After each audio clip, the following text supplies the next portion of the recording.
and thank you for joining us today. Today is December 6, 2018. The temperature will only get to 19 degrees. Lunch today is macaroni and cheese, shrimp poppers with mozzarella string cheese, green beans, fresh vegetables, and hummus. Here are your weekly reminders. Tonight is Family Code Night at the high school. Please try and come to see and participate in some fun coding activities. Tomorrow morning is the school assembly in the gym. We'll hear who last month's exceptional citizens and scholars were. Also, don't forget to wear our school colors or your on t-shirt. Now to Allison. Did you know that when you write codes in a different language? It is. It's called a coding language. In fact, there are thousands of different languages of code. We have a question of the day for you that will be a tricky one. Even though it's a hard one, anyone can answer it. It's about coding. When we are coding in code.org, the coding language we use is called Blockly. It's called Blockly because we use drag and drop blocks to program the games. Here's the question. What is the name of the coding language that is under the blocks? In code.org, they call it Under the Hood code.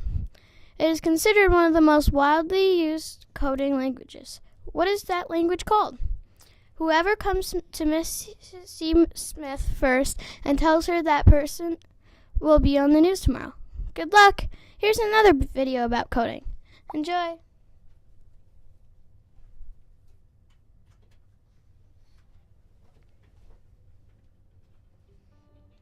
was 13 when I first got access to a computer. My parents bought me a Macintosh in 1984 when I was 8 years old. I was in 6th grade. I learned to code in college. Freshman year, first semester, intro to computer science. I wrote a program to play tic-tac-toe. I think it was pretty humble beginnings. I think the first program I wrote asked things like, what's your favorite color? Or how old are you? I first learned how to make a green circle and a red square appear on the screen. The first time I actually had something come up and say, hello world, and I made a computer do that. It was just astonishing. Learning how to program didn't start off as wanting to learn all of computer science or trying to master this discipline or anything like that. It just started off because I wanted to do this one simple thing. I wanted to make something that was fun for myself and my sisters. And I wrote this little program and then basically just add a little bit to it. And then when I needed to learn something new, I looked it up either in a book or on the internet and then added a little bit to it. It's really not unlike kind of playing an instrument or something, or playing a sport. It starts out being very intimidating, but you kind of get the hang of it over time. Coding is something that can be learned, and I know it can be intimidating. A lot of things are intimidating, but what isn't? A lot of the coding that people do is actually fairly simple. It's more about the process of breaking down problems than sort of coming up with complicated algorithms as people traditionally think about it. You don't have to be a genius to know how to code. You need to be determined. Addition, subtraction, that's about it. You should probably know your multiplication tables. You don't have to be a genius to code. Do you have to be a genius to read? Even if you want to become a race car driver or play baseball, or build a house, all of these things have been turned upside down by software. What it is computers are everywhere. You want to work in agriculture? Do you want to work in entertainment? Do you want to work in manufacturing? It's just all over.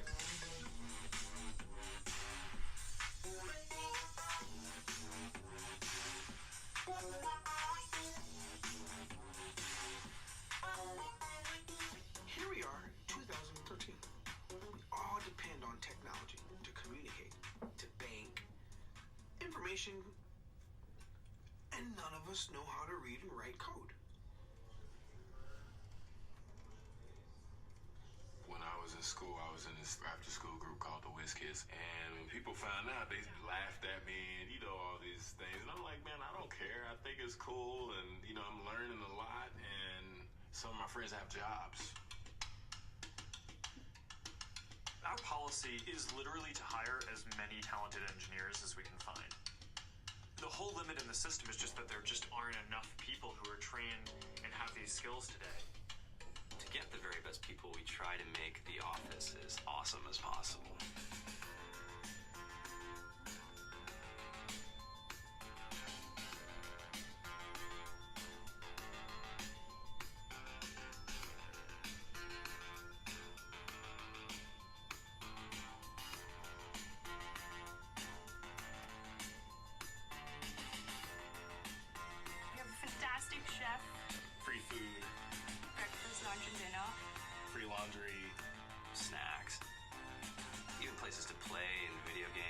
scooters.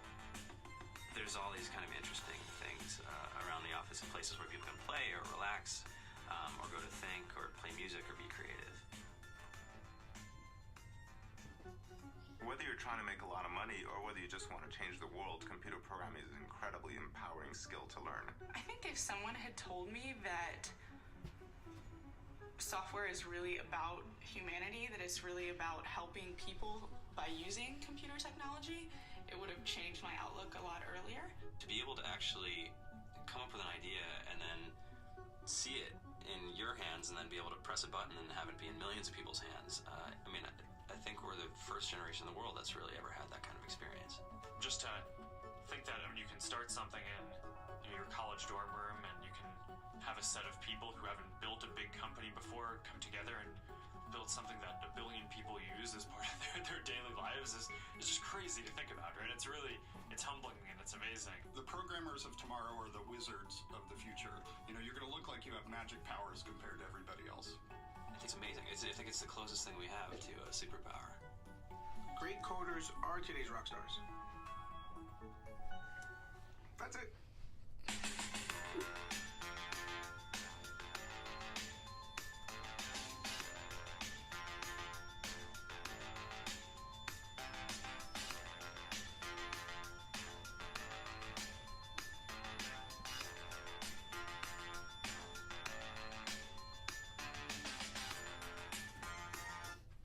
Have an amazing day.